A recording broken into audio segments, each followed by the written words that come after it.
Comparing his abilities, well, first off, Tempest Barrage originally wasn't really that impressive. It just rained water down and sometimes you hardly ever saw it, whereas now you can actually see it.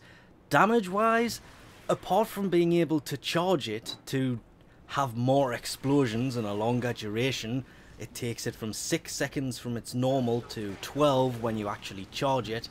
It's actually, because it's longer, it's slightly better, but not really by a lot. With Tidal Surge, beforehand it just kind of knocked enemies over and wasn't really that impressive. Now, visually it is a lot more impressive. It can also be used to push enemies off the edge because it kind of drags them along. It can also be used to move Undertow around, so you can move the puddle from spot to spot by using Tidal Surge, which is actually really useful. Tidal Surge itself originally was just a puddle. If you tried to move, you would come out of it, and only when enemies walked into it could you actually deal damage with this thing, because if they're not in it, it doesn't work.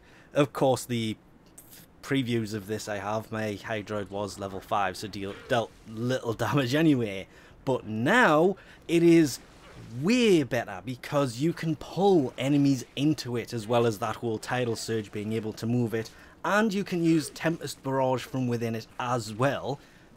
You can actually grab enemies and pull them into this, as well as you have more movability while you are inside of Undertow. One of the biggest problems with Hydroid was Undertow was a stationary thing. You cast it and you were just a stationary puddle. The fact that you can move around and pull enemies into it is going to make it way better than it once was. Then there's the original Tentacle Swarm. It wasn't really that impressive. It did a lot of damage. It comes in useful on defense missions. If you put the augment in there when it knocks more resources out of enemies, was also useful. Whereas now, it is way more useful. You can cast it once and it will spawn the same as it did before. Tentacle Swarm will appear, a bunch of tentacles come out, waves people around. When you first activate it though, it kind of shoots the enemies up into the air and it looks absolutely amazing. But you can also now charge this, and by charging it, it will last longer, and it actually does more tentacles at the same time. And they will now seek out nearby enemies to attempt to slap them rather than just wave around randomly.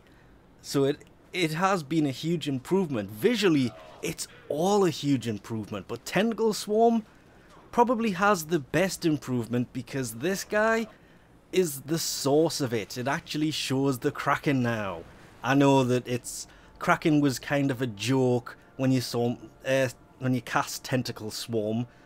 You are summoning the Kraken. Well, now you actually am, and you can see the guy come out. This is why I think they get shot into the air. Visually, this update, or this rework, is great. He has massively been improved visually, and his abilities, they do work better than they did before. Being stuck in Undertow was boring during gameplay because you couldn't move. Being able to suck enemies in is a massive improvement to the ability, not just visually, but actively using it. Not just that, but while they're in Undertow, they will, how was it worded? They receive more damage per second, increasing every second while they are submerged. So the longer they are held under there, the more damage they are going to do. So it in fact does more damage than it used to do, despite people saying that it doesn't. But the rest of them, I kind of have to agree. Tempest Barrage, it just works better than it did before.